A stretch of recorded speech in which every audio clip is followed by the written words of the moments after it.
तो हर बार की तरह आज भी हमारे यहाँ पुणे यानी कि पूर्णिमा का व्रत है जिसमें भगवान विष्णु की पूजा होती है। और पापा सुबह सारी सब्जी लेकर आ गए थे। मैंने सारी सब्जियों को सही से रखा और हमारे यहाँ दीदियाँ चली गई हैं तो प्याज का अब कोई काम नहीं है। मम्मी पापा प्याज खाते नहीं है और मेरी भी कुछ इच्छा नहीं होती प्याज का बनाने के लिए। तो मैंने सारी सब्जियों को सेट करा और प्याज और लहसुन को अपनी जो आंटी होती हैं उनको दे दिया जिससे कि उनके घर में कोई खा ले। हमारे घर में वो बहुत बदबू भी आ रही थी तो मम्मी कही थी नहीं इसको तुम दे दो। फिर मैंने सारे ड्राई फ्रूट्स वगैरह चॉप कर दिए और मैं नहाई भी नहीं थी तो मैंने थोड़ा उतना ही वैसा वाला काम किया। फिर मैं नहा ली और नहाने के बाद मैंने थोड़ी सी एक रील बनाई और उसके बाद मैंने मंदिर में पोछा लगाया क्योंकि सुबह पूजा हो गई थी। फिर हम पैर वगैरह रखते हैं तो एक बार पोछा लगाना ज़रूरी होता है। तो मैं पूजा की तैयारी लगाने लगी। सबसे पहले मैंने हल्दी का हाथ फेरा और हल्दी का हाथ फेरने के बाद मैंने आटा का चौक पूरा और हल्दी से पूरे खनों को भर दिया। फिर मैंने चौकी उठाई। चौकी उठाने के बाद भगवान विष्णु को पीला कलर बहुत पसंद होता है, पीले कलर का आसन बहुत पसंद होता है तो लाल आसन के बाद मैंने पीला आसन दिया।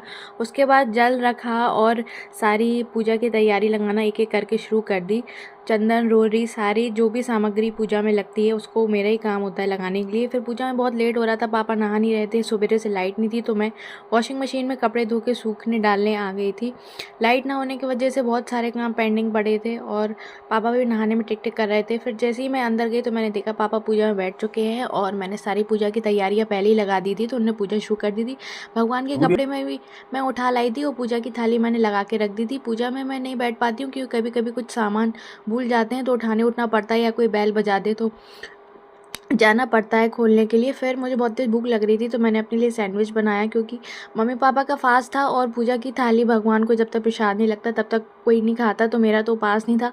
फिर ब्रेड को देख के मेरा मन ललचाया तो मैंने पनीर के क्यूब्स रखे और उसमें कश्मीरी लाल मिर्च रख के और टमाटर का एक सॉस था मेरे पास, सॉरी कि टमाटो केचप, उसको मैंने यूज़ करा और मैंने सैंडविच बनाया। फिर मैं अंदर आ गई कमरे में उसको खाने के लिए और फिर मैंने देखा कि मेरा एक पार्सल भी आया हुआ है तो मैंने उसको खोला। ये 550 रुपये का सेट लिया था मैंने घर में पहनने के लिए। फिर पूजा होने लगी थी, हवन होने लगा था और मैं हवन में पूर्ण आहुति देने आ गई। फिर पूजा होने के बाद मैंने जो कॉर्ड सेट लिया था वो मैंने मम्मी को दिखाया कि कैसा लग रहा है, मुझे रखना चाहिए या रिटर्न करना चाहिए। फिर मैंने चाय बना ली। फिर मैंने कहा चलो अब टाइम हो गया है, 8 भी बज रहे थे तो सेंड करा लेते हैं, ठंड का टाइम है, भगवान को भी ठंड लगने लगती है। फिर मैंने जो भी पूजा की तैयारी लगाई थी कि करके हटाने लगी। बहुत बुरा लगता है, भगवान की लाइट बंद कर दी, सारे फूल वगैरह उठा लिए। बर्तन जो पूजा के होते हैं वो हम रात में ही माँज के रख देते हैं और आज की पूजा में जो बर्तन यूज़ होते हैं वो हम सुबह मांजेंगे, एकदम सारी पूजा नहीं हटाई जाती। पूरी तैयारी हटाना बहुत बुरा लगता है। फिर जो घर के जो मेन बर्तन होते हैं फिर मैंने वो माजे, सॉरी रखे। अपने ओल्ड व्लॉग में भी बर्तन ऑर्गेनाइज के बारे में डिस्कस किया था। फिर मुझे भूख नहीं लग रही थी तो मैंने फ्रूट्स रायता खाया, सुबह के लिए दूध की बोनी रख दी। ये लाइट हमारे घर की बहुत पुरानी है इसलिए मैंने आपके संग शेयर करी। Okay bye.